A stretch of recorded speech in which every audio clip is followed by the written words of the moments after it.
time of the end. Ayan, ako, pati end na tayo, no? Noon, yung para second coming lang eh. Ngayon, pati end na, no? Daniel chapter 12, yan. Is the end is near? Ano kaya sagot po ninyo dito?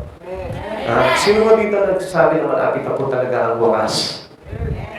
Yung iba, hindi pa po tayo naniniwala, no? Siguro, konting pag-aaral pa para maintindihan niyo ito mga bagay nito. I also understand what having in you in your heart. Pero gusto ko po na maunawaan niyo po ito. Kaya mapapansin niyo rin po yan. Let us focus on this study. And then, let us observe what was really happens around us. Para makita niyo po yung talagang makikita po natin yung kaugnayan ng ating panahon ngayon sa ating pag-aaral na pinapahayag sa atin ng ating Panginoon at the Book of Daniel. Okay, top times ahead. Yan. Di ba? Alam niyo, yung kaguluhan, yung mga kahirapan, yung kapigatian, ipaparating na po talaga yan. Looking ahead, Daniel sees the tribulation. Pinakita po kay Daniel po yan. Imagine that, at that time of Daniel, kung mapapansin po natin yan, Daniel has no idea about these things happen. Wala siyang idea doon. Wala siyang kaalaman doon. Pero bakit ipinakita sa kanya yan? Not only to Daniel, but to other prophets also. Pinakita po yan sa mga propeta. Pinakita kay David, kay Isaiah, kay Hosea. Pinakita po itong mga bagay nito na magaganap. Even to the apostles of God, kay Pablo, kay Peter, kaya John, pinakita po ito lahat. So meaning, ito po ay talagang ipupulpil ng Lord po ito.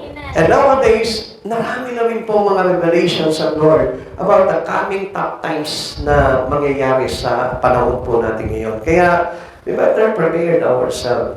We're getting ready to this coming top times. Okay? This will be Earth's most terrible time. Ito yung hindi natin magugustuhang panahon. Ito yung pinakakakilakilabot na panahon. Kaya nga, kailangan na maging prepared tayo at magkaroon po tayo ng divine fear para na sa ganun, we avoid this top times in us. Para na sa ganun, dumating man ito, tayo po ay naitago na ng ating Panginoon. Ito po ay nakasaad sa Biblia according to Mateo chapter 24 verse 21. Sapagkat ang araw na iyon, ang mga tao ay magdaranas sa matinding kapigatian, hindi pa nararanasan mula ng likhain ang sanlibutan hanggang ngayon, at hindi na mararanasan pa kahit kailan. Isang beses na magaganap po ito, pero pag naganap ito, I assure you na talagang hindi natin talaga kakayanin ito. Kaya this time, kung magagawa mo na magpakabuti ka, magpakalinis ka na, tanggapin mo na si Kristo, talikuran mo na lahat ng kasalanan mo, gawin mo na. Ito na yung panahon na kailangan natin gawin because top times is already ahead. Malapit na po talaga po yan. Paparating na po yan. At nararamdaman na po yan. Ngayon, dito sa mundo po, dito po sa ating bansa, halos hindi pa po natin maramdaman yan, pero daman na rin po yan. Pero sa ibang bansa po, sa mga bansa na kung saan mayayaman, ramdam na po itong bagay nito. Kaya, huwag po tayo ma-surprise kung any moment, biglang may mangyari, may maganap dyan sa paligid po natin. Kaya, part po kasi po ito ng tinatawag na top times. Okay. Tignan po natin, with concern of the resurrections of those people na mangyayari sinasabi sa atin ng Panginoon. Revelation concerning the resurrection. Ito po yung mamahayagan tungkol po sa mga bubuhayin. Ano po? Yan, kapag yung mga mahal natin sa buhay na namatay, actually, they are not yet on heaven. Wala pa po sila doon. Di natin alam kung nasan po sila. Pero wala po doon sa purgatorio. Ano ang purgatorio? So, hindi natin alam kung saan po sila itinago ng ating Panginoon. Yung mga namatay na nananampalataya sa Panginoon. At gayon din naman yung mga hindi na nanampalataya na inabot ng kanilang kamatayan. Okay? Ano po ba itong ipinapahid na ito tungkol sa mga bubuhayin? Sunrise to everlasting life. Meron mga bubuhayin sa buhay na walang hanggan. Sunrise to shame and everlasting contempt. Meron din naman merong bubuhayin naman na mapapaya pagdating sa harapan ng Panginoon at paparusahan ng walang hanggan. Minsan, mga kapatid sa Panginoon, let us all focus on this kasi ito po yung talaga magaganap.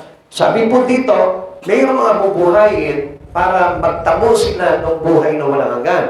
At meron mga bubuhayin para ipahiya ng Diyos at mabuhay ng walang hanggan na kaparusahan. And the other is, napakahalaga po nito, these things we should do. Ano po ba ito? So we will rise to receive eternal reward. Kaya nga dapat maging kaisa tayo sa mga nagliligtas. Napakaganda mo, no, kanina testimony ni sister, na nagkaroon po siya ng spirito na desire para mag-akay ng mga kaluluwa. Napakaganda po nun because that is not their own spirit. Sure po ako na hindi niya yung spirito yun. It is the Spirit of Jesus. Pumasok sa kanya yung spirito ni Jesus.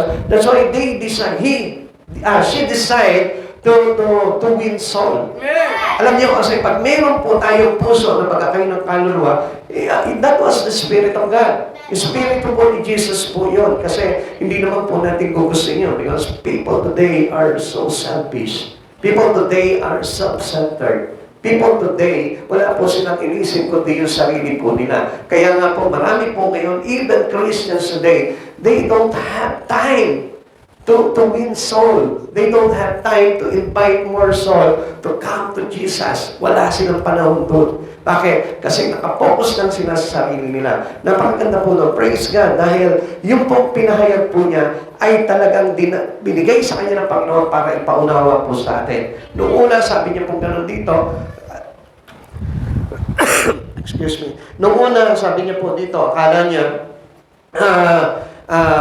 pansarili lamang pong kaligtasan. Pero later on, na-realize niya sa mga turo ng Panginoon na ano po, na kailangan din po pala na gamitin natin yung buhay po natin to invite more soul to come to Jesus. Yan. Kaya ito po yung mga bagay nito. Kaya tayo naman po mga buhay na nananampalataya sa Panginoon, pag dumating po itong time na ito na dumating ng Panginoon, hindi na po tayo mamamatay. Maghihintay na lamang po tayo kung ibibilang tayo ng Lord into rapture. Yan. Diba? So, if you are subject to rapture, praise God. Pero kung hindi naman tayo subject to rapture, no, mag-isip ka. Baka mamaya, mayroong isang bagay sa buhay natin na dapat na talaga i-turn down na po natin ngayon at pilitin na natin mabago yung bagay na yun para nang sa ganon, we are all subject to rapture. Yan? Kaya, ayusin na po natin yung mga buhay po natin. Ano? Pakisabi mo po doon sa katabi mo, ayusin mo na yung buhay mo. Ayusin mo na yung buhay mo! Yan. Are you willing to organize your life? Sino po ba dito yung willing nang i-organize yung buhay niya? Sige, this is your personal decisions to God. Okay, what will end time be? Ano po ba ito? Ano po ba ang mangyayari po dito? Ano po ba meron dito sa end time na ito? Ngayon, para makita po natin, para sa ganun, hindi po kayo mamangha, end time na ba? Paano nasabi? Di ba, may mga question po tayo gano'n. That was a dropping question na talagang inilalagay sa mga tao po talaga. Dahil itong tanong na ito, talagang sabihin po natin na talaga gumugulo sa kaisipan nila. Paano naman nila nasabi na end time na ngayon? Paano nila nasabi na ito na yung katapusan ng mundo? Paano nila masasabi? Wala naman tayong nakikitang mga tanda. Actually, sinabi rin po sa Biblia, we cannot see sign of His coming. Bigla na lang dumarating po yan parang isang magnanakaw sa hating gabi na hindi na kailangan magpaalam sa iyo, mamaya magnanakaw ako sa inyo. Ha? Di ba? Unexpectedly darating ang Panginoon. Kaya what will end time be? Paano po natin malalaman po yan? Okay, this is a busy time. Yan. Pag sinabing busy time, lahat abala. Lahat ng tao abala. Abala sa mga bagay na ginagawa po nila sa buhay po nila. And they don't have a chances to give time to God. Kaya nga, ang hirap mahirap magbigay ng panahon sa Panginoon because of your business. Because of your business. Dahil po tayo ay sobrang abala sa mga bagay na ginagawa natin, most especially if you are focused on earning money. Kapag tayo po ay talagang nakapokus sa trabaho, wala po talaga tayong time na maitatapon sa ating Panginoon. Even a small glimpse. Pagdating po sa Panginoon. Even young ones today, wala po silang time na talaga maibigay talaga sa Panginoon because of their heavy responsibility in their studies. Di ba? Kung minsan, gano'n eh, dami nila mga kailangan gawin sa school. Di ba? Even Saturday or Sunday, kinain na rin po ng mga bagay na ginagawa nila sa eskwelahan yan. Nung araw nga po, wala pa pong mga wala pa pong Sunday eh. Pagdating po, walang Saturday. Basta weekdays lamang po ang pasok ng mga eskwelahan. Pero ngayon po, makita nyo, Saturday, full day pa, di ba? Whole day pa sila. Sunday, minsan mapapalikin sila. Practice naman ng mga estudyante. That was a part of a busy time. So meaning, Jesus is near to come. Ganun po ba yun? Porkit abala na po ang tao. Okay, sige, tignan po natin sa pag-aaral po natin para ma-realize po natin itong mga bagay ito. Sabi po ng aklat ng Daniel, chapter 12, verse 4, Daniel, ingatan mo muna ang mga pahayag na ito at isara ang aklat upang hindi ito mabuksan hanggang sa katapusan ng sanlibutan. Marami ang magsasaliksik at magsisikap maunawaan ang maraming bagay. Magsasaliksik at, ano sabi po dito? Magsisikap na maunawaan ang maraming bagay. But if you are getting busy, ang hirap mo talaga maintindihan itong mga bagay nito. Kaya nga, it puzzling out yung ating kaisipan sa mga bagay nito. Halos talagang nalilito tayo.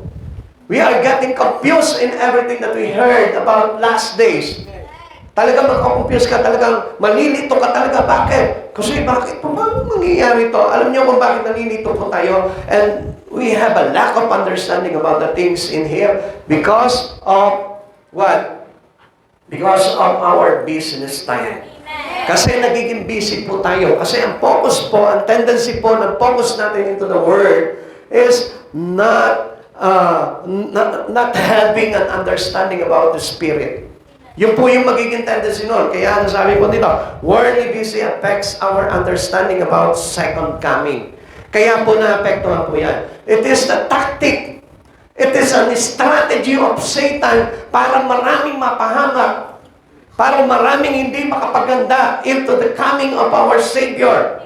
Kaya nga, itong panahon na ito, you must focus on Christ already. If you want give time or precious time to the Lord, I tell you, hindi mo maiintindihan at mauunawaan itong mga bagay na nagaganap na ito. Kaya nga, minsan, di ba, dami mga Kristiyano, even Christians today, hindi pa rin nila maunawaan. Bakit? Paano darating na ang Lord? Wala pa naman ako nakikita, hindi ko nararamdaman. Wala pa naman ako nakikita na gaganap sa kasalukuyan. Ganyan po yung mga kaisipan natin. Kaya, ang liit ng pag-asa na maunawaan mo itong mga bagay nito. Kaya, I hope that this time, having the Spirit of God in you na ipaunawa sa itong mga bagay nito. Let us focus on this study para lang sa ganon, magkaroon po tayo ng pangunawa sa mga bagay nito. Okay, many shall run to and fro. Ano po ibig sabihin po nito? Marami po yung magpapagaw parito dahil po sa kanilang kaabalahan. At hindi niyo po napapansin, paano po yung ginagawa nila? Punta doon, balik dito, punta doon, balik dito. But there is no sign of having Jesus in them. Amen.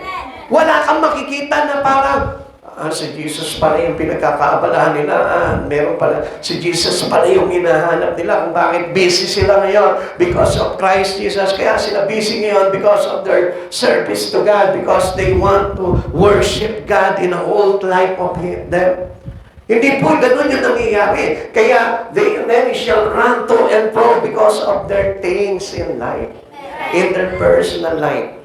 Doon lang kasi nakapokus yun. Kaya kung papansinin po niyan natin, di ba? Ang mga estudyante, mga kabataan, gigising na umaga, punta na ng eskwelahan, uuwi ng hapon, balik sa tahanan, and then on next day morning, pupunta na naman sa eskwelahan, and then babalik na naman. Busy po sila doon sa mga bagay na yun. But there is no chance having Jesus in them. It is a sign of the second coming of Christ Jesus. This is a commentary on our time. Ito po yung kumbaga para isang paglalahad na nalalapit na talaga yung huling panahon. Ito na yung huling panahon. So, ito po yung mga tanda na sinasabi po sa atin dito na talagang kapag ang tao po talaga ay sobrang abala na at halos hindi na makapasok si Jesus sa isipan at puso po nila at sa mga bagay na ginagawa nila, it is the last days. Amen. Amen. Everyone is on the move. Lahat po makikita mo, may kanya-kanya po tayong galaw, may kanya-kanya tayong pinupuntahan, may kanya-kanya tayong ginagawa sa buhay. But, it is a little chance having Jesus on them. Parang ang liit ng bahagi ni Jesus na gumawa ka pagdating sa mga bagay kay Jesus. Hindi niyo po ba napansin po yun? Kaya nga many people today, in our present time, doesn't have an interest doing things about Jesus. Hindi na nga nila mahawakan yung Bible nila eh. Because of their business time. Halos hindi na nga sila makapag-pray. Bakit? Dahil sa kaabalahan nila. Halos hindi na nga sila makapag-fellowship. Halos hindi na nga sila maka-attend ng worship. Hindi na sila maka-attend ng Sunday service. Hindi na sila maka-attend ng Wednesday service. Alam niyo kung bakit? Dahil abala sa maraming bagay. And this is the sign that we need to know in our mind that Jesus is near to come. Amen. At wala kang makikita sa labas ng mga senyales. Hindi mo makikita na, pula na pala ang araw.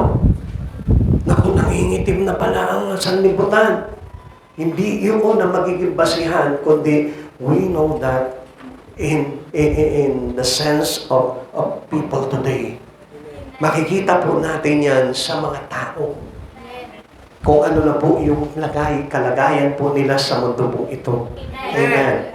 Kaya nga, wala pong tanda na magaganap itong mga bagay nito, but the sign was there into the heart of every people. Nandun sa puso. Amen? Amen. Naintindihan po natin? Amen. Busy schedule, sabi po dito, dominate families. Hindi niyo po napapansin, di ba? Kung minsan, tingnan niyo po, halos yung mga pamilya po natin, ano po? Halos hindi nangingibabaw na rin po sa pamilya po natin yung kaabalahan eh. Kaya nga, even the family was complete there in your home, still busy pa rin. Ano eh? Into their gadget, into their cellphone, into their things, or into their friends. Halos hindi na magkaroon ng bonding po ang pamilya.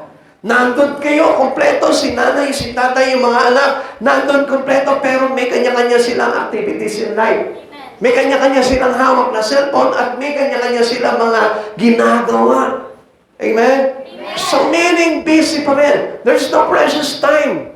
There's no precious bonding time in their family. Magkakasama sila pero parang magkakahiwalay pa rin. Matutulog na lang pero cellphone pa rin ang hawak.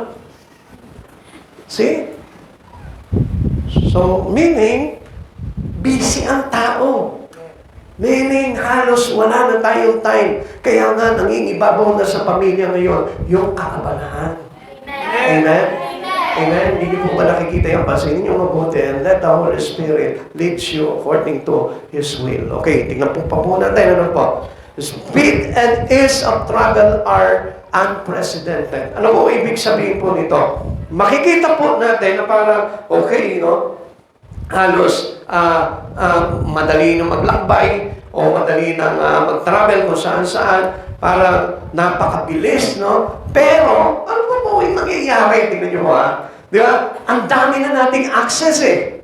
Di ba? Meron na tayong mga speedboat, meron tayong mga jumbo jet, meron tayong mga mga transportation. Ang bilis natin makarating, di ba? At hindi nga natin alam, baka mamaya meron ng teletransport, transport. Ha? Ano yun? Teleportation, di ba? Yung ang bilis natin makarating doon sa isang lugar.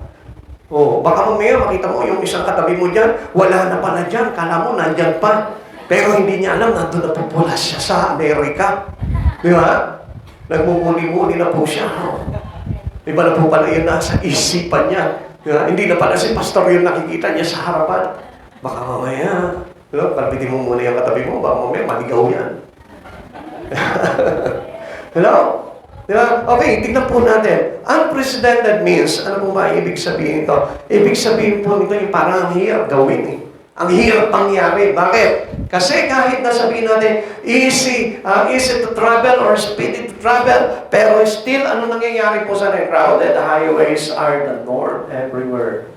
Ang sikip na ng mga kalsada natin. Traffic palagi, di ba? Alam niyo, nung unang mapunta po ako dito sa mga Taren, almost 15 years ago, Alam niyo, parang wala kang makita mga tricycle. Halos pupunta ka dito sa bayan, pero hahanap ka ng tricycle, wala kang masakyan tricycle, lalakad ka na lang. Tapos, babiyahe po kami dito from here to Tarlac. Naku, nag-tricycle lang kami, ang luwag, hindi ka matatakot mag-travel, hindi ka tulad ngayon, dadaanan ka ng truck, dadaanan ka ng bus, dadaanan ka ng Victory, ng 5-star, ng Solid North, ng Dagupan Bus, dinadaanan ka na, dumaan na sa'yo. Buti na lang hindi umaabot ang kuliglig sa tricycle mo eh. Kung hindi, nadadaanan ka rin. Kasi sa sikip na, very crowded na po talaga mga highways po natin. At alam niyo po ba, yun po yung bagay po na kung saan nakita natin na ang bilis mag-travel pero hindi tayo makapag-travel. Ang dali mag-travel pero hindi tayo makapag-travel na maayos kasi nga crowded. Thousands of people are frequent flyers. Di ba? Kaya nga, kung titignan po natin ng mga tao ngayon, kala mo may mga pakpak na eh. Diba? Kasi, ang hilig po nila talagang umalis eh. Because of their business time. Kaya alis ng alis, hindi mo na matagpuan sa bahay. Yung anak mo, hindi mo na makita sa bahay. Yung nanay mo, hindi mo na makita sa bahay. Yung asawa mo, hindi mo na makita sa bahay. Bakit? They are busy. Diba? Kaya hindi nyo napapansin, di ba? Kaya wala na po talaga tayo, kumbaga, parang ang gulo na ng buhay ng isang tao at hindi na naka-organize kasi may kanya-kanya na tayong tinatahak palagi sa buhay. Kontra sa time of speed and travel with any other period in history. Yeah? Kung mapapansin po natin, hindi naman ganun nung araw eh. Iba nung araw, talagang payapa ang mundo po natin. Payapa mag-travel, hindi nakakatakot mag-travel. Pero ngayon, nakakatakot na. Kahit dati, lubak-lubak ang kalsada, pero payapa pa rin. Yeah? Unlike now, kung papansinin po natin, ngayon, meron na tayong mga highways, meron na tayong NLEX, meron na tayong TPLEX, meron na tayong North, meron pa tayong South, di ba? Kung minsan nakita natin, kompleto highways na tayo doon. May flyover, may underpass, di ba? May subway. Ang daming daan, pero ang hirap pa rin mag-travel, ano? Bakit? Kasi busy na talaga ang tao. Lahat nasa labas. Lahat nandun sa mga bagay na ginagawa nila. Wala nang nananahimik sa bahay. Hindi niyo po ba napapansin? Kaya there is no quiet time or silent time for God. Yun yung nawala sa tao. Nung araw, magpunta ka ng bundok, makakapanalangin ka ng payapa. Ngayon, magpunta ka ng bundok, mamaya-maya, pagdilat ng mata mo, pagkatapos mo manalangin, may nakatutok ng baril sa'yo. Bakit? May mga taong labas. Ha? Natatakot na rin po tayo. Unlike yung mga panahon nila Christ, panahon po nila Moises, pag nasa bundok po sila payapa sila, natatawagan nila si Yahweh, bumababa yung presence ni Yahweh. Ngayon, dahil napakagulo na ng panahon ngayon, very crowded na ngayon, at busy na mga tao ngayon, kaya hindi na natin halos maranasan si God sa buhay natin. Ang hirap ng kontakin si Lord sa buhay natin because of your business time. Dahil sa kabadhan ng tao, kaya ang Diyos mismo, ang hirap na rin po nating tawagin ngayon. Kaya nga, kita mo, pansinin niyo po mabuti, dahil sa kaabalahan mo, pati yung iyong prayer is very short na lang. Mabilisan na. Dati, nag-extend ka ng 1 hour, 2 hours in prayer kasi wala kang gagawin eh. Pero this time, dahil sa dami mong trabaho, dami mong ginagawa, tama na yung 1 minute. At least nakapray ako sa Lord. Ganun po ang kalagayan po natin ngayon. It is the fulfilling prophecy na tayo po ay nasa last days na. Kaya huwag po kayong magtanga kung bakit pumibilis na po ang panahon ngayon, di ba?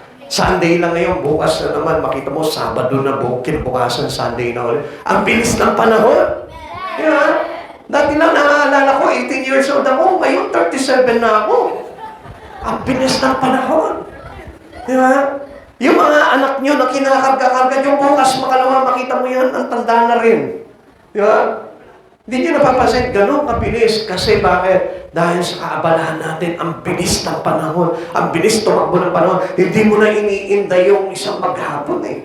Parang ang bilis siya, mamaya, umaga ngayon, mamaya tulog ka na. Kaya tignan mo yung di ba? Di ba kung minsan, ganun kabilis.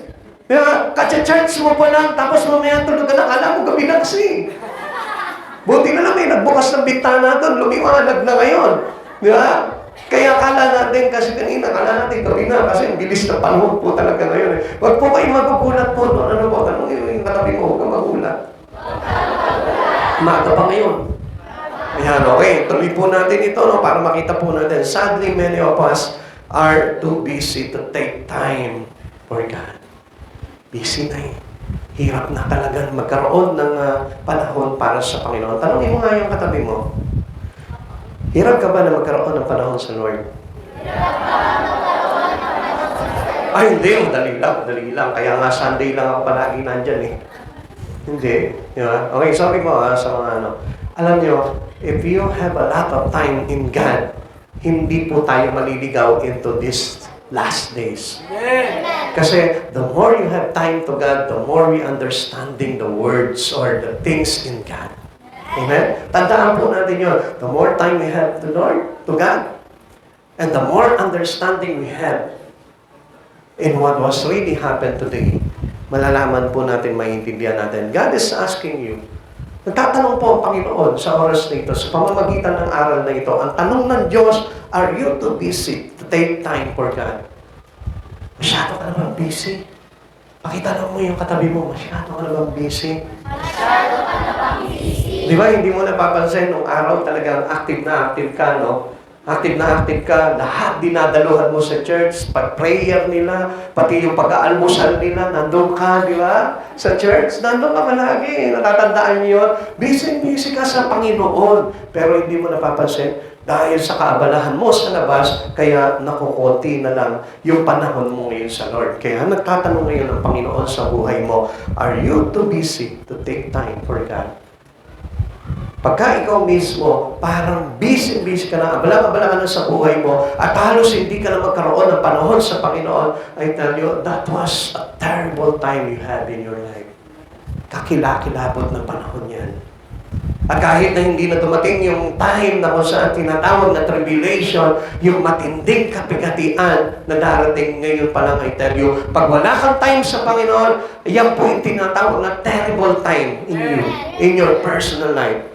Kasi bakit? Nakakatakot na wala kang panahon sa Diyos. Nakakatakot na kukunti lamang ang panahon mo na ibinibigay sa Lord. Bakit? We need God in our daily. We need God in our time. We need God in daily doings of every person. Sa araw-araw na ginagawa natin, kailangan mo ang Diyos sa trabaho mo, kailangan mo ang Diyos sa pag-aaral mo, kailangan mo ang Diyos sa pagtatravel mo, kailangan mo ang Diyos into your taking transportation, kailangan mo ang Diyos. Yung pagpaparoon parito mo, kailangan mo ang Diyos. Kaya nga, you give a lot of time to God. Para lang sa ganun, ang Diyos lagi rin po nasa atin po yan. Kaya nga itong panahon na ito, tinatanong ka ng Panginoon, are you too busy to take time to God? Meron pa ba? Kaya mo pa ba magbigay ng panahon sa Panginoon? Ito na po yung kaya na lamang na may ibigay ng tao. Sorry po doon sa mga Sunday lamang po talaga nagbibigay ng panahon sa Panginoon. Ang tanong ng Lord, ito na lamang ba yung kaya mong ibigay sa akin? Wala na bang ibibigay pa yan? Kapatid sa Panginoon, desire to have a lot of time, to have enough time to God. I-desire mo yung bagay na yun para na sa gano'n, makompleto mo yung bagay na nire-require ng Lord sa buhay mo to enter His kingdom pagdating ng araw. Una, ito po yung tinatawag na busy time. Ikalawa, ito yung tinatawag na a brilliant time. Mga kapatid sa Panginoon, why many people, why many Christians are having their contradictions about the truth in God? Because of this brilliant time. Pag sinabing brilliant time, this sabi po dito, sa kanina binasa natin, knowledge shall be increased. Yung karunungan ng tao nag-i-increase. Kaya nga, ang lahat ng tao ngayon marunong. Amen. Amen. Hindi nyo napapansin? Lahat ng tao ngayon, even the small one, matalino. Nung araw natatandaan ko, high school ako, ang computer pa nung araw, IBM. Yung unang labas po ng computer. Yeah? Yung malaki pong ganun na computer, di ba? Di ba? Ganun pa po nun. Mag-open lang nun, hindi ako marunong. Pero ang mga bata ngayon, 1 taon pa lang nakakagamit na ng cellphone. Nakakapag-open na ng laptop. Kung ano-ano nang pinapasok sa mga application. Imagine that. Because of the knowledge increase. Yan po yung tinatawag na brilliant time. Ito po yung, kumbaga, parang hindrance din po sa mga tao na maunawaan po nila that we are having on the last days. Nandito na po tayo. Kaya wala silang kamalay-malay. Kasi nakapokus po sila doon sa kanilang kaisipan naman po. Amen. Yun lamang yung pinopokusin nila. Matalino ko, marunong ako, magaling ako. Kaya they don't have Jesus already in them. Parang hindi na nila kailangan si Jesus kasi kompleto na sila ng alam eh. They don't want to rely on God anymore. Kasi kaya ko na yung buhay ko eh. Soon, magkakatrabaho ko. Pag nakagraduate ako, magkakatrabaho ko. Maghahanap ako ng magandang trabaho. And whatever job that I need to have in my life, kaya ko naman eh. Kasi marunong ako, matalino ako. Amen? Hindi nyo napansin yun? Kaya nga halos, there is no time to ask God anymore. Hindi na humihingi sa Panginoon.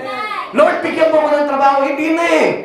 Ang bilis na kahit hindi humihingi ng trabaho, umatid lang ng one Sunday, kinabukasan may trabaho na. Imagine that. Bakit? Because of their hindrances. Hindi na makakagawa sa Panginoon. Ganun po yung tinatawag na brilliant time. O, tingnan po natin. Ito pong panahon na ito, yung panahon ng mga matatalino. Panahon ng nagkakatalinuhan. Amen? Tanongin mo yung katabi mo, matalino ka ba? Matalino ka ba? Pero hindi po yun yung talino na kailangan natin eh. Kasi yun din po yung makakapagpahamak po sa atin. If we are already, parang ayaw na natin humingi o mag-rely sa ating Panginoon. Okay? The amount of knowledge will explode at that time, at the end time. Tingnan nyo, ibig sabihin po nito, nandun na po talaga tayo sa panahon ng last days. Bakit? Kasi ang talino ng mga tao ngayon. Amen. Even nga kahit nga yung mga aso, ang tatalino na ngayon. Amen. Kasi napatalino na ng tao eh. Tinetrain na po nila yung mga aso ngayon. Kaya na magtimpla ng kape. Kaya na maglaba ng mga aso. Amen. Kaya na mag-drive ng kotse. O, hindi niyo pa nabasin po yan? Meron na pong ganun ngayon. Hindi niyo alam. O, hindi kayo naniniwala. Siguro hindi kayo nag-gadget, kaya ganun. Pero I know, you know that. Alam niyo po yan. Di ba? Because of the knowledge explode into every man. Di ba? Tanungin mo yung katabi mo ngayon, bata yan. Tanungin mo, anong apps ba merong ganito? Alam nila yan. Amen. Yeah? Yung mga kabataan na yan, alam nila kung anong apps yung pupuntahan nila para makapasok sila doon sa mga bagay na gusto nilang puntahan. Di ba? Hello? Mga bata ko namin. Di ba? Alam nila kung saan sila pwedeng magtago. Na apps. Amen? Malakas nga na amen dito sa mga bata dito? Amen! O, di ba? Kasi, alam nyo, minsan tayo mga magulang kasi tayo, nilipasan tayo ng mga panahon na ganyan eh. Sila lang yung parang nandos, sinabugan ng karunungan ngayon eh. Kaya tayo, mismo nangangapa tayo, ano gagawin ko dito? Saan ang pipindutin ko dito? Di ba, hindi nyo namamansin? Si Sister Mary nga, pag tatanong nga po kay Francesca, anong gagawin ko dito? Anong gagawin dito? Samantalang i-o-off lang, tapos na. Ha? Kasi mga kabataan ngayon, nag-explore masyado sa kanilang nalalaman. Kaya nga, nakakalimutan na nila yung precious time having in God. Kaya para sa kanila ngayon, because of their getting busy and the brilliant times that they have in life, kaya nawala na si Jesus sa buhay po nila. Ano po ba ito? The amount of knowledge will explode at the end time, an increase of scientific knowledge. Sige nyo, di ba? Ang mga scientifico ngayon, ang dami na nila natutuklasan, dami na nila naiimbento, di ba? Yung mga drone na yan, yung mga cloning na yan, yung mga, di ba? Yung mga bagay-bagay na iniimbento nila, nakaka-invento na rin po sila ng mga tao, di ba? Nakagagawa na sila ng tao, test tube baby, di ba? Yung mga ganon. Ang dali na nila nagagawa yun. Kaya nga, parang wala nang imposible rin sa tao ngayon eh. Because of their knowledge. Amen. An increase in medical knowledge, pati po sa pamamaraan ng medikasyon. Hindi nyo napapansin kung ano-ano na po yung mga natutuklasan nilang mga gamot. Di ba? Halos meron ng mga gamot sa cancer, meron ng mga gamot sa ganito, may mga gamot na sa ganon. Meron na eh. Ang dami na nilang kayang gawin. Amen? Kahit nga wala ng puso ang tao ngayon, nare-remedyohan po nila. Nakakagawa sila ng artificial heart. Amen? Alam niyo, pagka talagang tumalino pa ang tao, kaya na nilang palitan ng puso ng tao ng isang artificial heart. Amen? Amen? Kaya meron na rin po tayo mga artificial man eh. Amen? Tingnan mo yung katabi mo, baka mga artificial lang yan. Oh, totoo ba yan, yung katabi mo? Gumagalaw ba yan? Bagay, gumagalaw din po, tumatawa, may smile, may amen din po yung mga artificial. Diba? Amen? Ay, hindi artificial man. Artificial Christian. Amen, okay. Ano ba? An increase in technical knowledge. Anong ibig sabihin nito? Ang daming pamamaraan na ngayon. Amen? Amen? Di ba? Nung araw nga, yung mga karpintero, yung mga mason, yung mga nagtatrabaho sa ano, di ba? Yung mga pamamaraan nila, di ba? Parang mano-mano lang. Ngayon, hindi. Yung mismo kutsara nila, yung paleta nila, kung saan ang pumapahin. Inuutosan na nila, palitadahan mo. Makita mo, papalitadan na ng kusa yung ano. Amen? Pagpintura ka, makita mo, magpipintura na. Tapos sa technical knowledge. So, ibig sabihin, nagagawa nila dahil sa karunungan, nagagawa na nila ng paraan. Yung mga bagay-bagay na ginagawa po nila. Even our cars today, di ba? Yung mga kotse nung araw, halos di padyak eh. Mga kotse nung araw, mano-mano, di ba? Yung busina mo, pip-pip. Ngayon, social na yung busina ngayon. Pum-pum! Dati ang pangit at tunog ng ano eh. Ng busina ng mga sasakyan ngayon, di ba? Yung mga old model, pag bumusina ka, pip-pip! Di ba? Ganun na, parang tunog dyan eh. Tunog tinapay. Napoy! Pum-pum! Di ba? Eh ngayon, iba na tunog ng mga busina ngayon. Pum-pum! Di ba? Minsan eh, tunog pa nga, may mga tono pa. Pum-pum-pum-pum! Mga tunog na ano ngayon, di ba? Social na ngayon. Di ba? Naka-LCD na yung ano, yung kanyang dashboard. Di ba? Di ba? Nakita mo, digital na, no? Ngayon nakita mo, pag sumakay ka, you are now driving. Ha? Pipindot ka, you are now parking. Ha? Kung sana, minsan nakaupo ka na ng ganyan, kung sana nagdadrive yung kotse ngayon. Ha? Ganon katindi po yung knowledge.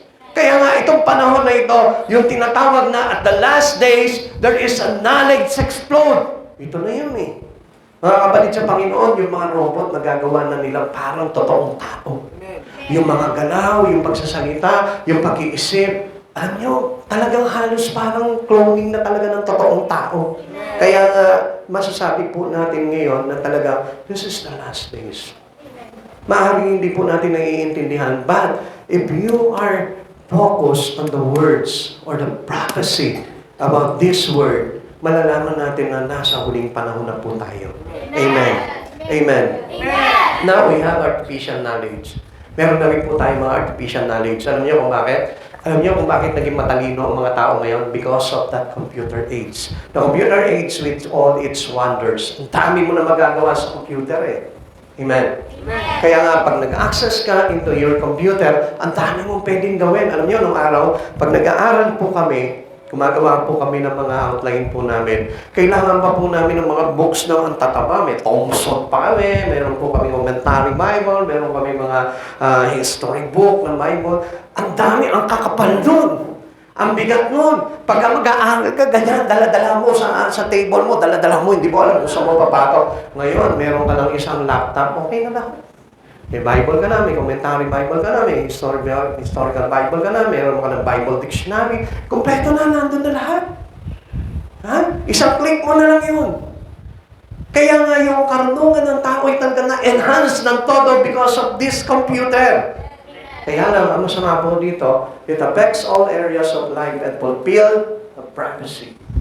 Ang bilis na napupulpil na ngayon, yung prophecy ngayon, that we are coming into the last days. Kaya, mga kapatid sa Panginoon, let us all focus on Christ. Huwag tayo masyado mag-rely dito sa ating karunungan.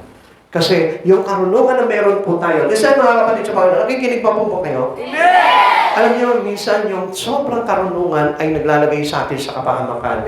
Kaya we need to rely on God. Still, kahit na marunong ka, nakatapos ka, nakagraduate ka, still rely on God's knowledge. Trust in the Lord with all your heart and not lean on unto your own understanding. In all your ways, acknowledge Him and He will direct your path. Kaya nga maraming napapahamak because they don't want to rely anymore into God. Nagre-rely na sila doon sa kanilang natutunan sa mundong ito, which is not giving Him salvation. Kapatid sa Panginoon, lahat ng karunungan na natutunan mo sa mundong ito, hindi magdudulot sa iyo ng kaligtasan. And somewhat, alam niyo, nakakapagpahamak pa ng buhay ng tao. Bakit? Nakakalimot ka na kailangan mo pala ang Diyos sa buhay mo. Always rely on God.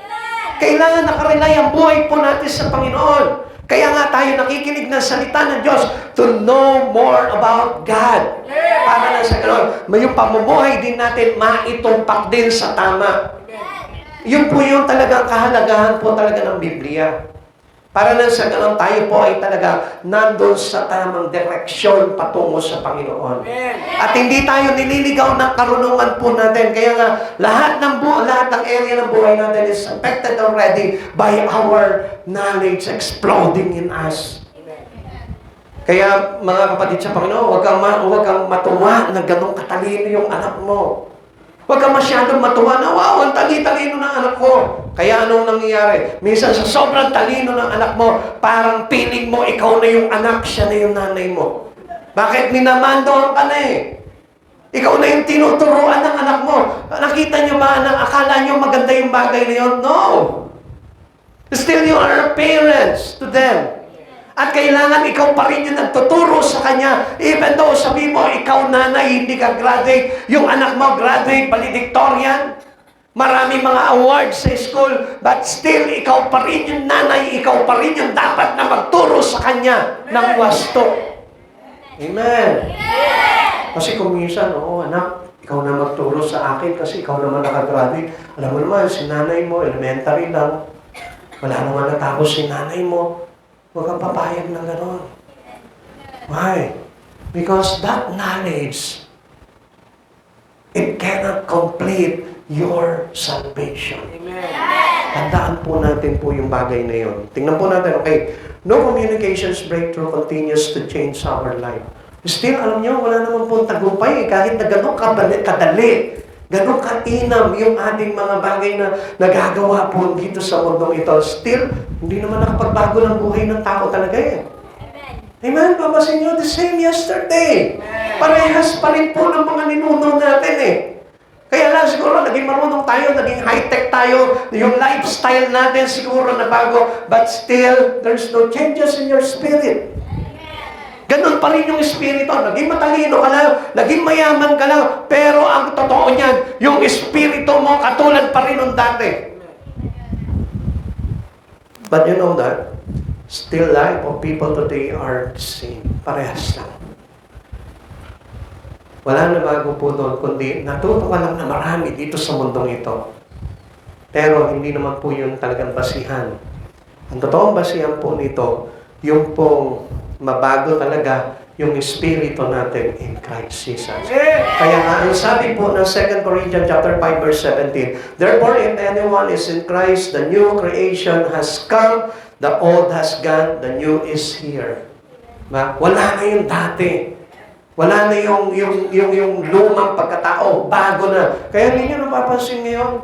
Halos hindi na natin mapasunod yung mga anak po natin ngayon. Hello, mga magulang. Bakit? Kasi sobra na yung kanilang natutunan. Na para baga, lumalabas na sila doon sa talagang totoong pamumuhay na itinuro sa atin ng Panginoon. Mga anak, sumunod kayo sa inyong mga magulang. Wala na po yun. Mga magulang, maging masunuran na kayo sa inyong mga anak. It contradicts the teaching of Bible. Amen? Amen? Kaya hindi po natin pwede talaga yun. Ngayon, kung talagang ginagamit mo lamang yung tamang karunungan na natutunan mo sa mundong ito sa tama, maybe, pwede pa po yun.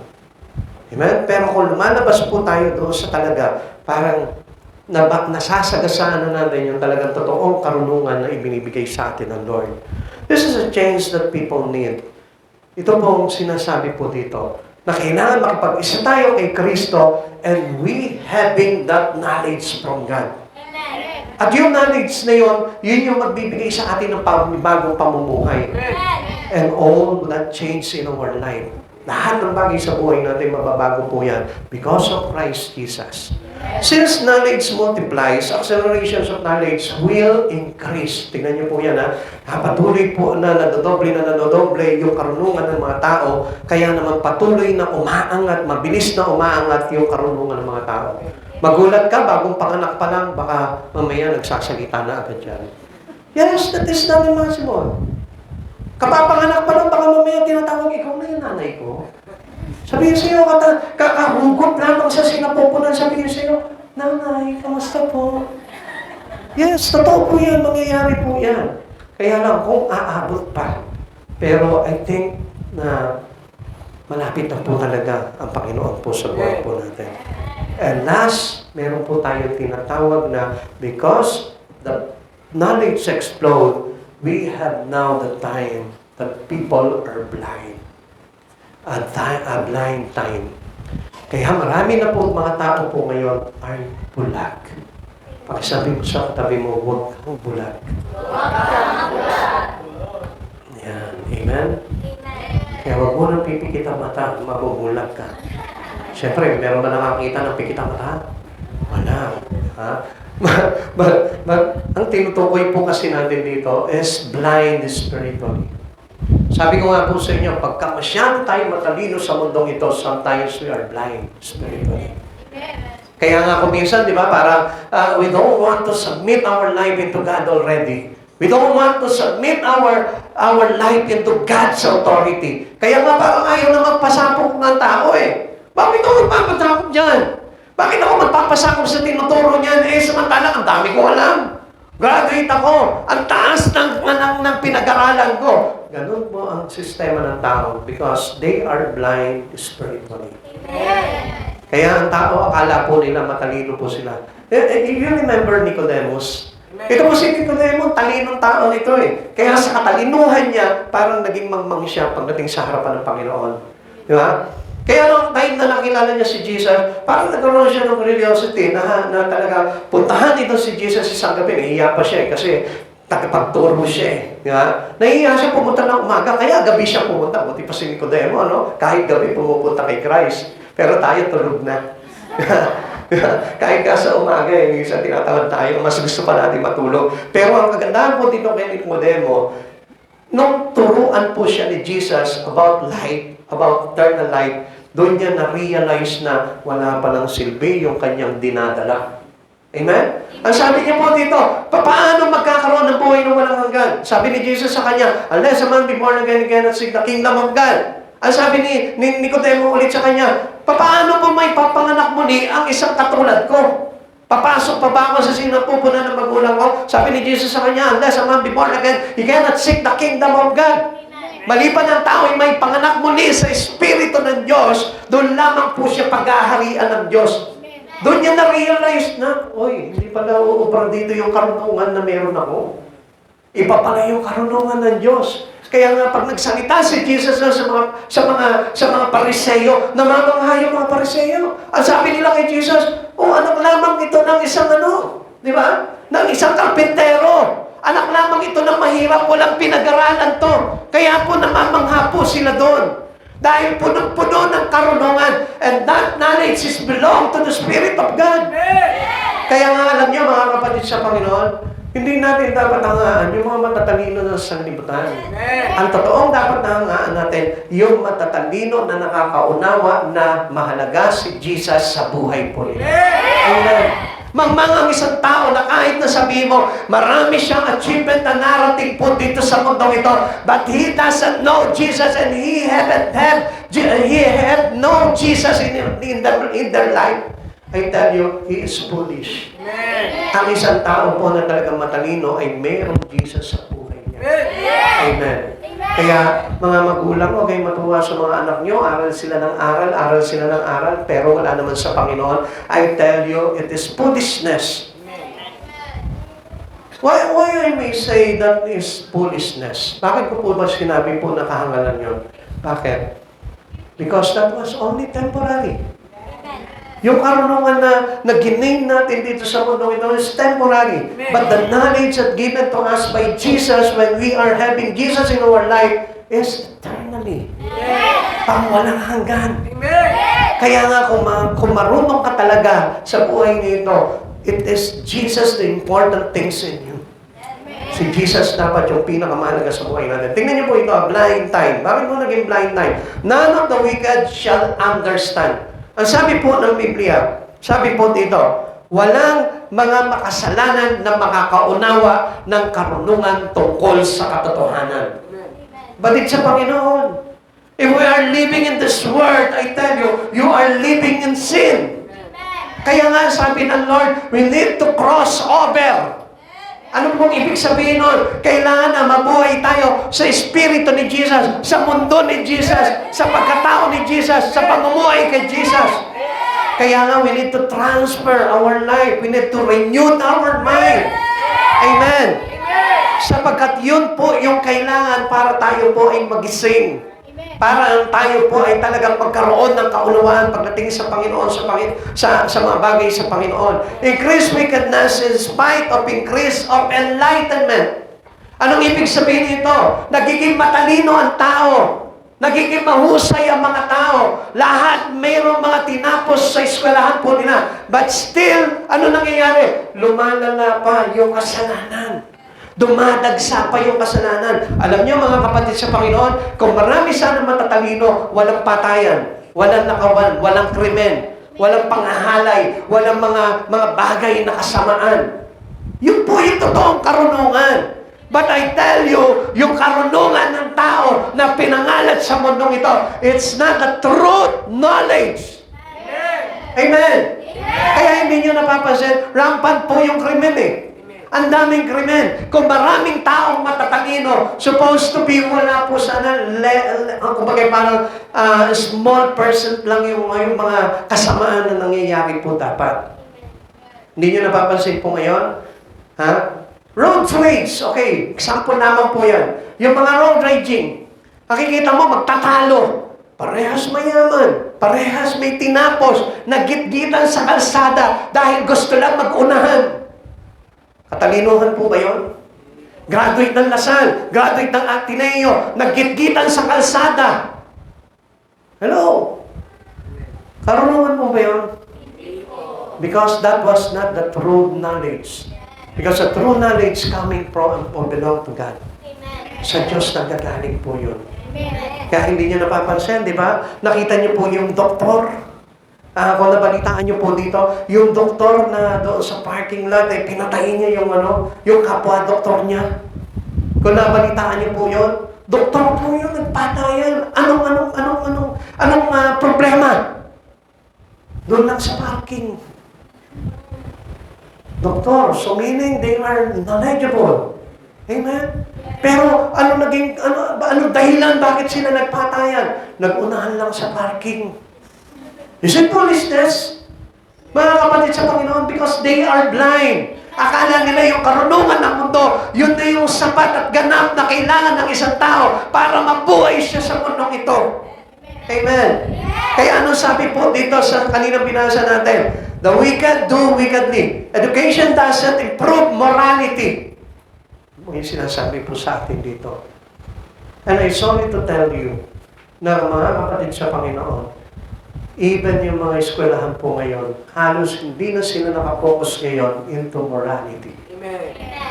Accept na pa, yung mga teacher po dito, halos wala na, nakalimutan na nila yung values ng mga estudyante nila. Sorry to tell you. Kasi mga araw, natatandaan ko po, isa mga kapatid sa Panginoon, natatandaan ko po nung ako po elementary, ang tinuturo sa amin sayaw, tinikling, pandango sa ilaw, maglalatik, ha? Di ba? Sasayaw ka natin, di ba? Eh ngayon, ano na tinuturo? TikTok. Hello? Yun na yung pinasasayaw sa eskwelahan. Aray ko, so. Tanda na talaga. Pantinikling lang. Amen, hindi nyo ba napasin po yun? Ibig sabihin, it is based upon our culture. Pero ngayon, tingnan nyo po ngayon kung ano yung kumakalat ngayon. Even in our schools today, ano yung tinuturo? Yung mga sexy dancing. Wow, kapatid sa Panginoon. With regards to our values, the values of our student. Yung po ba yung dapat nating ituro? Na magsasayaw po, na halos makikita mo na talagang gumigiling yung mga kababaihan. Saan mo lang makikita yun? Sa mga nightclub. Doon sa mga alitap-tap na kumukutik-titap. Doon mo lang makikita yung mga sayaw na yun. But now, in school, it invades this kind of dancing. Amen? But that's a blind time. Kapulagan po yun, kaya mapapansin ko na, tatandaan ko po kapag field day po namin. Field day pa po ba yung tawag po ninyo ngayon? Field day po kasi namin yung may kanya-kanya kami mga performance. Yung halimbawa, lahat ng mga grade 1, lahat ng grade 2, field day po namin yun, parang competition po yun, mga sayaw-sayaw. Pero ang mga sayaw po namin nun, puro yung mga cultural dance. Di ba? Merong yung mga sayaw na, yung tawag na sa mga sayaw na yun. Tapos yung mga maglalaki. Yung mga sayaw na yun, yung maglalatik. Tapos yung mga pagdanggo sa ilaw, yung nakatungtong sa tatana. Yung mga ganun sayaw. Ay ngayon, titingin nyo, ano na yung sinasayaw ngayon? Hello, gising po tayo mga kapatid sa Panginoon. We are on the last days. Let us change our way into the way of God. Sabi natin, Jesus is the way, pero iba yung way natin. We are Christians to Jesus, pero iba yung way natin. Kapatid sa Panginoon, gusto ko po na magising po yung inyong mga mata, yung inyong mga espiritu, para makita nyo na tayo po ay nasa bulag na panahon na po ngayon, na hindi na nakikita yung masama ginagawang mabuti, at yung mabuti ginagawang masama. Now, people of God, you are learned from Christ Jesus, at kailangan gising tayo sa mga bagay na yun, and we cannot insist what the Word wanted to hear. Huwag tayo sumasabay sa takbo ng sanlibutan. Sabi sa atin ng Roma chapter 12 verse 2, ang sabi po dito, do not conform to the pattern of this world, transformed by renewing our mind. Ano ba ang gusto ng Panginoon? Yung masunod yung kalooban ng Diyos, hindi yung kalooban ni Satanas. No. Alam niyo na yung masama yung mga awitin. Alam niyo na masama yung mga kanta. Alam niyo na masama yung mga pananamit ng mga tao ngayon. Pero still ginagaya pa rin natin. Kapatid sa Panginoon, do not conform to the pattern of this world. Open your eyes. Magising po tayo sapagkat kung hindi tayo gigising, alam niyo po ba mangyayari po sa atin? Magigising tayo, bubuhayin tayo into what? Into eternal contempt. Into shame. Yun yung magiging kahihiyan natin pagdating sa harapan ng Panginoon. Even if you are a Christian to Christ Jesus, doing the wrong things, or compromising your life into the trend of this earth. Kapatid sa Panginoon, if you truly believe in Christ Jesus, take the way of Christ. Yung daan ni Kristo ang daanan mo, huwag yung daan ng hindi Kristo. Kaya nga ang sabi ko, nadaya kayo ng ibang Kristo. Sa totoo lang, wala naman talagang ibang Kristo. Kapatid sa Panginoon, yun ang kalagayan po ng mga Kristiyano ngayon because we are on the last days. We are on the end of our time. Malapit na po talaga ngayon. Kaya nga, let us educate our children, our family, into the things in God, not into the things of the world. Huwag nyo silang turuan ng mga bagay patungkol sa mundo na ito. Especially our teacher today. Meron tayong mga teacher dito.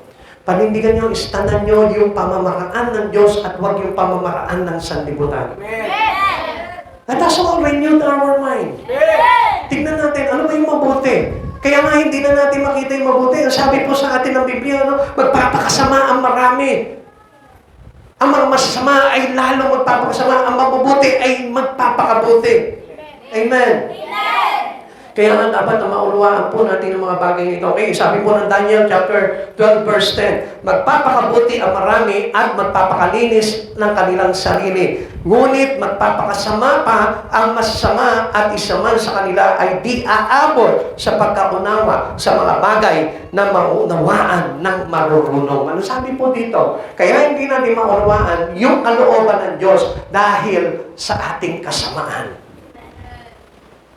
Take out all this wickedness of you. Tanggalin natin lahat ng kasamaan. Tanggalin natin lahat ng kasalanan for us to understand things in God. Kaya maraming contradicted to the words of God because of their relying into their own knowledge. Pagka mag-rely doon, mabubulag ka, kapatid sa Panginoon. Amen. Compared to Paul's descriptions of this time. Listen mga kapatid sa Panginoon. Okay, nandiyan pa po ba tayo? Anong sabi po dito ni Pablo? Okay. Sabi po ng 2 Timothy chapter 3 verse 1 to 7, ito na po yung katakbuhan po, kalakaran po ng mga tao po ngayon, yung mga ugali po ng mga tao. Dapat mong malaman na sa mga huling araw ay darating ang panahon ng kaguluhan, yung top days na tinatawag po dito, top time. Sapagkat ang mga tao ay magiging maibigin sa sarili lang ang iniisip, maibigin sa salapi, puro pera na lang ang iniisip, palalo, ibig sabihin yan, mapagmalaki sa Panginoon, mapagmataas at mapagsamantala, sumail sa magulang. Kaya dami po mga anak ngayon, lumalaban ng tahasan sa kanilang mga magulang.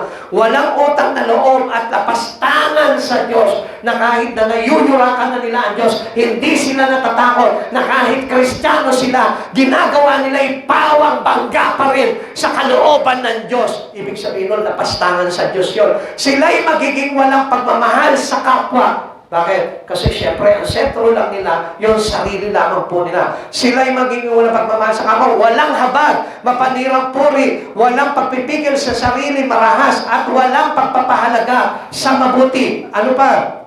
Sila'y magiging taksil, padalos-dalos, mayayabang, may bigyan sa kalayawan, sa halip na may bigyan sa Diyos. Kaya nga aayawan po nila yung mga bagay sa Diyos. Kaya hindi nyo napapansin, ang mga kabataan po natin ngayon nahihilig sa kalayawan, sa takbo ng salibutan, at pagdating sa mga bagay sa Panginoon, they don't have interest on it.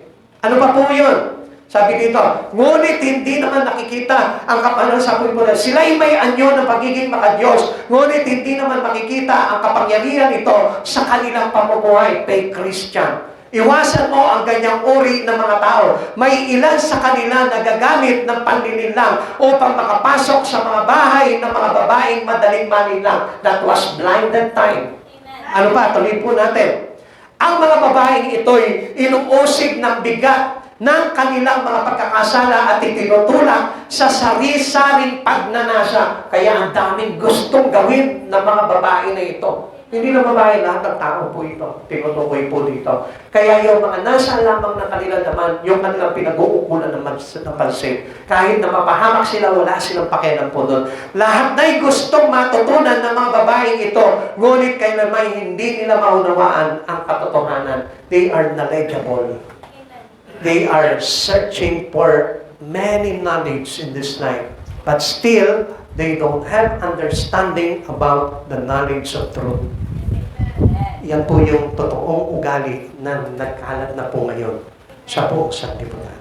Kaya huwag po kayong magtataka o magugulat kung ito na po yung mga nagiging ugali ng mga tao sa paligid po natin. Kung bakit makikita mo, maraming tao ngayon, wala na silang interest sa mga bagay sa Panginoon. Ang interest na lang nila, magsaya, mag-party-party, o kung anong gawin ng mga bagay sa mundong ito, yun na lamang yung ginagawa nila. But they forget to worship the Lord, our Master. Which means the main purpose of our life. Amen? Kaya nga mga kapatid sa Panginoon, huwag tayong umayon sa mga ganong klase. Ever learning and never able to come to the knowledge of truth. Patuloy tayong natututo, patuloy tayong nagkakaroon ng karunungan, but still, hindi maabot talaga ng unawa yung katotohanan ng karunungan na meron dapat tayo na galing sa Diyos. Kaya nga mga kapatid sa Panginoon, hindi natin kailangan magpakatalino sa mundong ito. Ang kailangan po natin, maging marunong tayo pagdating sa mga bagay na may kinalaman sa Panginoon. Dahil yun ang kailangan natin to enter the kingdom of God because the end of time is near to come. Malapit na ang katapusan ng mundo po ito. The Blessed One at the time of the end. Sino po ba itong Blessed One na ito? Pakitanong mo ngayon yung katabi mo, sino itong Blessed One na ito? Ito po yun. They are purified. Yung naglilinis ng kanyang sarili. Yung nagpapalinis sa ating Panginoon. Yung pinipilit niya na layuan ang kasalanan. Yung pinipilit niya na talikdan lahat ng karumihan ng mundong ito at mapunta sa kabanalan ng ating Panginoon. They are the Blessed One at this end of time. Mga kapatid sa Panginoon, sikapin po natin na maging malinis. Tingnan niyo po yung sinabi po dito. Okay, last word from the Lord. 1 John chapter 3, verse 2 to 3. Mga minamahal, mga anak tayo ng Diyos ngayon, ngunit hindi pa nahahayag ang magiging kalagayan natin. Ngunit alam natin, sa pagdating ni Kristo, tayo'y magiging katulad niya sapagkat makikita natin kung sino talaga siya. Kaya ang sino mang may ganitong pag-asa kay Kristo ay nagsisikap na maging malinis tulad niyang malinis. Let us all purifying our life. Paglinis na tayo. Mga kabataan, nasahin niyo sa buhay po ninyo yung inyong paglilinis. Layuan niyo ang kasalanan. Layuan niyo ang kasamaan. If you are desired to be in the kingdom of God soon, ngayon pa lang, layuan niyo ang kasamaan ng mundong ito. Mga kapatid sa Panginoon, meron po tayo mga kasalanan, karumihan, or darkest, or evil darkest side in our life. Talikdan po natin yun at tayo po lumapit sa Panginoon. Tanggalin mo na yung mga kasamaan na nangyayari sa buhay po natin because the true knowledge is the one who purified in the last days. Yung totoong mayroong karunungan na nanggagaling sa Panginoon, itong panahon na ito ay naglilinis ng kanilang mga espiritu. Kaya kapatid sa Panginoon, we are now in the last days. Masama na ang panahon po natin ngayon. But the Christians who have knowledge, a true knowledge from God, are those people or person who purified himself. Linisin natin ang ating sarili. Because we cannot enter the kingdom of God having those wicked ways in our life. Yung mga kasalanan, yung mga masamang ginagawa natin, talikuran po natin yan. Sapagkat malapit na po dumating ang Panginoon. Let us spend our life, a lot of time to God. Gamitin niyo na yung panahon niyo sa Panginoon. Pag inaangayahan kayo ng Panginoon, magpaunla kayo. Sapagkat ano po sabi ng Biblia? Luke chapter 4. Sabi po dito, sino man ang hindi magpaunlak sa Kanya ay hindi makakatikim ng Kanyang handa. So meaning, you cannot enter the kingdom of God kung hindi po tayo magpapaunlak sa kaanyaya ng Diyos. Kapatid, one thing I advise you, kung kaya mong ibigay ang buhay mo sa Panginoon, at this moment of time, ibigay mo na. Kung kaya mo mag-spend ng maraming panahon sa Panginoon, spend it now. Gamitin mo na yung buhay mo, yung panahon mo. Huwag ka na magdamot sa Panginoon. Kung kaya mong gumawa araw-araw sa Panginoon, gumawa ka na. Sapagkat ang kasama nagtitipon ay hindi nagkakalat. So meaning, lahat ng mga nagtitipon ay nagpapanibagong buhay sa Panginoon. Ang nagkakalat ay lalong nagpapakasama at nagpapakasasa sa kasalanan. Tayo po natin magsitayo sa presensya ng Lord.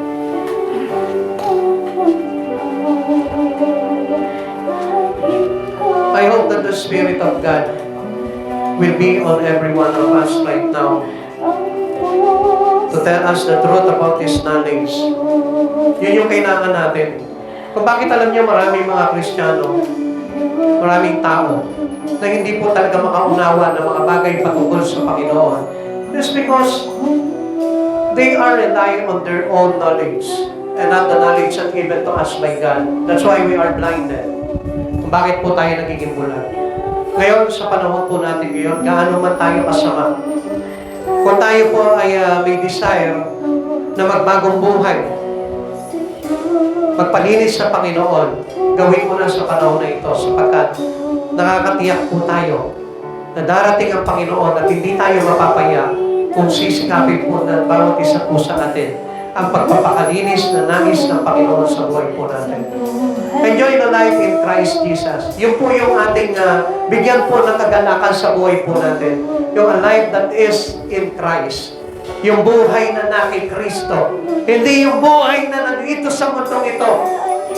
Sapagkat yung buhay dito sa mundong ito ay magdudulot ng kapahamakan sa lahat ng tao. But yung buhay na ibinibigay sa iyo ng ating Panginoon ay maglalagay sa iyo sa buhay na walang hanggan.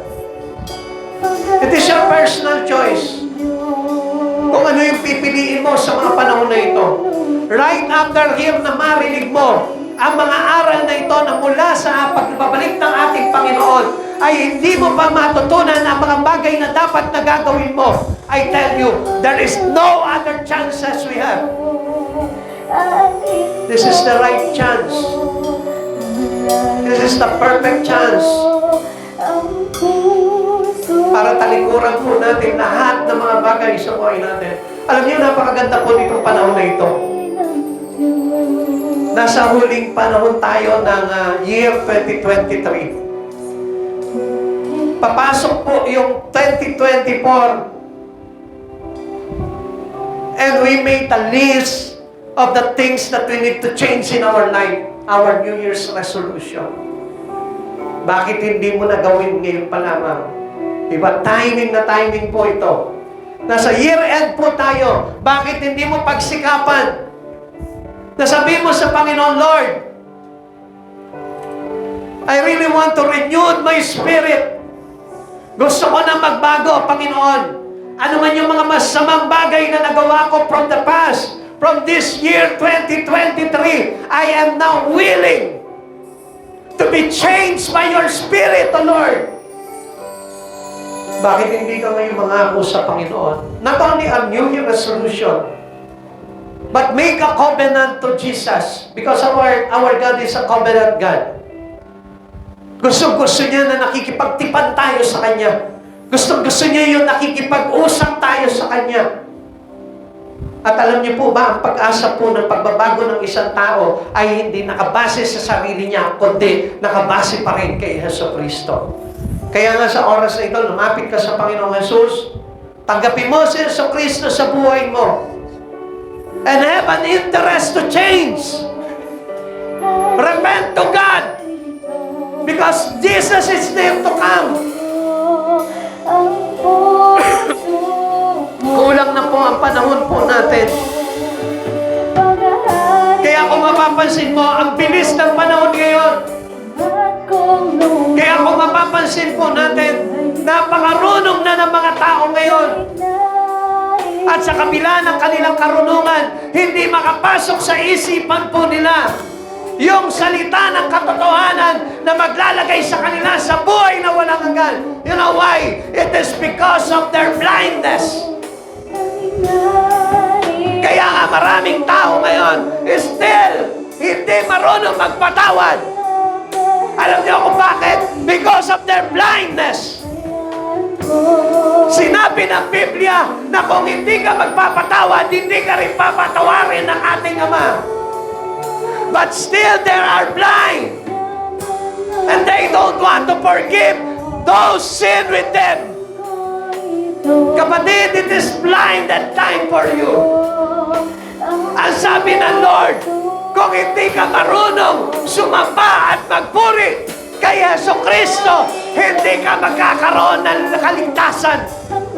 But still, marami pa rin tao ayaw sumamba at paglingkuran ng Diyos sa kanilang buhay.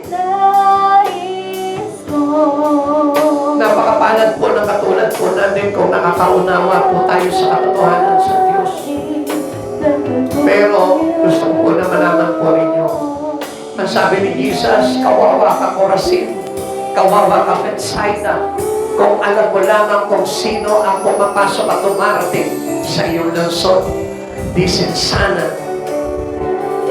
nagpatira ka na. Kapatid sa Panginoon, ano po bang ibig sabihin nito? Kawawa ka na ikaw na makasalanan, na hindi pa rin nagbabalik loob sa ating Panginoon. Kawawa ka na hindi marunong magpatawad. Kawawa ka na patuloy pa rin gumagawa ng pagkakasala at walang interes na talikuran ng kasalanan. Kawawa ka na namumuhay lamang sa takbo ng buhay dito sa mundong ito, subalit wala si Jesucristo sa puso mo. Blessed is the man who have hunger and thirst to the Spirit of Jesus. Hallelujah, Jesus.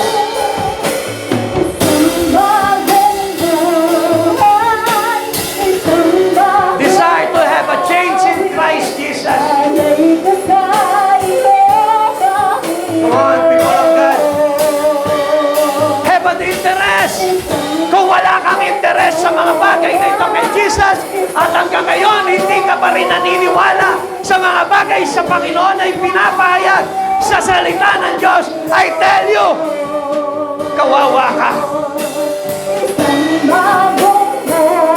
Mapalad po ang isang tao na nananalig kay Jesucristo. Pagdating ng araw, siya ay kasama, ililigtas ito.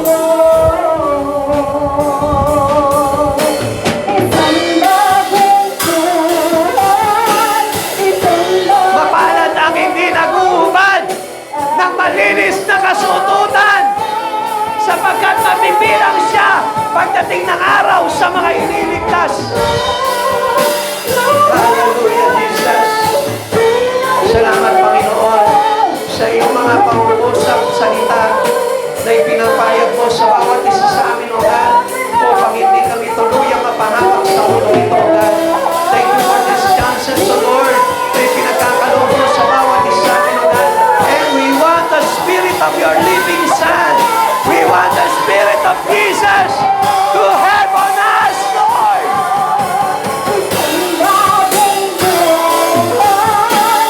Come on, desire to have the Spirit of Jesus, for you to have the true knowledge in Him. Come on, desire the Spirit of Jesus, para hindi ka mawala at mailigaw ng mundong ito. Huwag kang papayag na mailigaw ng karunungan ng sanlibutan ito. Change your way according to the way of Jesus. Hallelujah, Jesus. We give you praise, O Lord. We give you honor.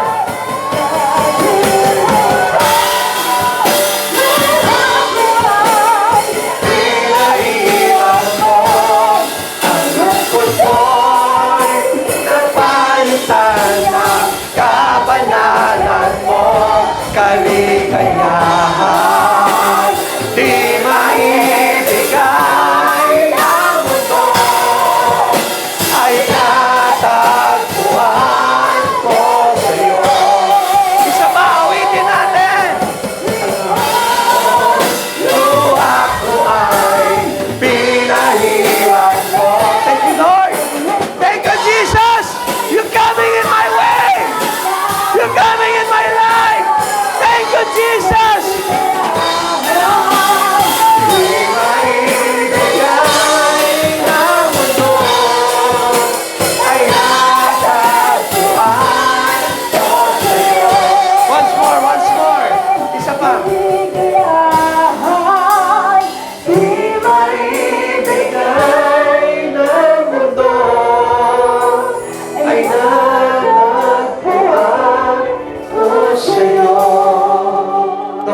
na magkaroon kami ng kaligtasan sa kabila ng aming karumihan, Lord.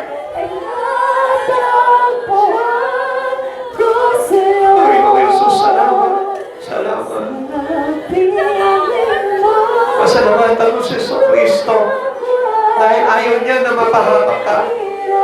Ayaw ng Diyos dito na manatili kang nagkakasala sapagkat gusto niya na mailigtas ka at maidala ka niya sa buhay na walang hanggan sa kanyang kaharian. Thank you, Lord. Thank you, Lord. Thank you, Jesus. Thank you, Jesus. Thank you for the chance, oh God. Thank you for the forgiveness of our sin, Lord. Pasalamatan mo si Jesus. Pasalamatan mo si Jesus. Because kung hindi dahil sa Kanya, marahil na pahamak mo tayo lahat. Lord, pasalamatan mo si Jesus. Pasalamatan mo siya dahil pinatawad ka niya sa lahat ng iyong karumihan. Salamat sa iyo, Panginoon, dahil hindi mo kami pinagbayad sa aming mga kasalanan. Pagkos inako mo lahat ng aming mga kasalanan, Lord, upang hindi kami maparusahan. Panginoon, napakabuti mong Diyos. Sa kabila, Panginoon, na hindi kami mabuti sa iyo. Sa kabila, Panginoon, ang nagiging maramot namin pagdating sa mga bagay sa iyo, Panginoon. Patuloy mo pa rin po kami inaabot. Patuloy mo pa rin po kami, Panginoon, na hangad na mailigtas. Panginoon, walang makatutumpas ng pag-ibig na yan, O God, na ipinamamalas mo, pinadarama mo sa bawat isa sa amin, O Lord. Napakabuti mo, Diyos, O God. Ilang beses ka na namin itinakwil. Ilang beses ka na namin tinalikuran. Pero still, Lord, nandiyan ka pa rin. Itakwil mo kami, Panginoon, ang aming mga mahal sa buhay, Lord. Pero sabi mo, Lord, ikaw pa rin yung kukup sa amin, Panginoon. Ayawan pa kami ng sanlibutan ito, Panginoon. Subalit, mayroon pa rin kami ng Jesucristo na tatanggap sa amin, Panginoon. Salamat, Panginoon, sa buhay na inaalok mo sa amin, Lord. Lord, hayaan mo, Panginoon, na i-grab namin, Panginoon, ang buhay nito, Lord. Your offer, O God, to us, O God. At hayaan mo, Panginoon, Lord, dumipende kami sa karunungan na nagmumula sa iyo, Panginoon. Hindi sa karunungan ng sanlibutan, O God. Sapagkat alam namin yung karunungan mo, Panginoon. We are safety, O God. Alam namin, Panginoon, na ligtas kami, Panginoon. Sa karunungan na ibinibigay mo sa amin, O God. Maraming salamat po, Panginoon. Hayaan mo na ipanalangin ko, Panginoon, ang bawat isa sa amin, O God, na patuloy po, Panginoon, na hangarin. Magkaroon kami ng Espiritu, Panginoon, na hangarin po namin, Panginoon, ang pagbabago at pagbabalik loob sa iyo, Panginoon. Turuan mo po ang bawat isa sa amin, O Lord. Kung mayroon ng mga matigas na puso, Panginoon, sa oras nito, Lord, change this into a soft heart, O God. Yung masunuring puso, obedient heart, O Lord. Para na sa ganun, Lord, masunod namin, Panginoon, ang nais mo, Panginoon, sa aming buhay. Maraming salamat po. Pagpalain mo po, Panginoon, ang bawat isa sa amin, O God. Thank you for this service, O God. Thank you for the wonderful words, O God, that bringing up, O God, by your Holy Spirit, O God. Maraming salamat po, Panginoon Jesus. Pagpalain mo po, Panginoon, sa Espiritu at katotohanan ng iyong mga anak na narito ngayon, O God. At hayaan mo, Panginoon, na lagi mo po kami samahan sa lahat ng bagay na aming ginagawa. Hindi ka mamuklit sa aming buhay, O God. Lord, turuan mo po kami, Panginoon, na hindi manangan sa aming mga karunungan po lamang, O God. Lord, kulang pa rin po ito sapagkat sabi mo, Panginoon, kung kulang kami sa karunungan, humingi kami sa iyo. Ikaw ay sagalang ang bigay at walang halong panumpat, O God. Maraming salamat po, Panginoon Jesus, for the wonderful words, O God. Maraming salamat po for the Holy Spirit. Thank you for your presence and for your power, O God. Lord, maraming salamat for the given chances, O God, upang kami, Panginoon, ay makabilang sa iyong kaharian. Salamat din po, Panginoon, sa pagkakalago po ng aming pangalan sa angkat ng buhay, O God, upang sa iyong pagbabalik, Panginoon. Lord, kasama kami sasalubong sa iyo. Pinag-claim namin ito, Lord, in the mighty name of Jesus. Thank you, Jesus. Salamat po, Panginoon. Muli po, Panginoon, ay among ilagay po namin sa iyo ang pinakamatapos mataas na papurit pagsamba sa tanging pangalan po lamang ng iyong bugtong na anak na aming Panginoong Yeso Kristo. Amen. Amen. God bless you.